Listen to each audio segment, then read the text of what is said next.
శ్రమ ఓర్పును, ఓర్పు పరీక్షను, పరీక్ష నిరీక్షణను కలుగజేయనని శ్రమల యందును అతిశయపడుదుము అని వాక్యం తెలియజేస్తూ ఉంది. రోమీయులకు రాసిన పత్రిక 5వ అధ్యాయం 3-4 వచనాల్లో.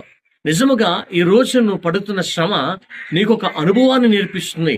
ఆ అనుభవం నిన్ను ఒక సహనము గుండా నడిపిస్తుంది.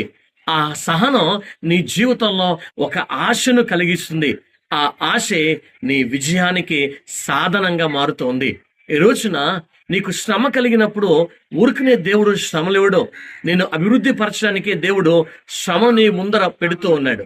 శ్రమ నీ జీవితంలో ఓర్పునివ్వాలి, నీ సహనాన్ని పెంచాలి.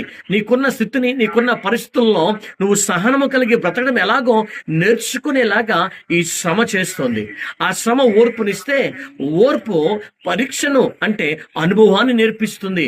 ఈ రోజున ప్రతి ఒక్క మనిషి తన దైనందిన జీవితంలో అద్భుతమైన ఈ లోకంలో బ్రతకడానికి, ఈ లోకంలో దేవుని కొరకు బ్రతకడానికి సరైన అనుభవాన్ని పొందుకున్న వ్యక్తిగా జీవించాలని వాక్యం సెలవిస్తుంది. ఈ అనుభవం ద్వారా ఒక ఆశ కలిగి ఉండాలి.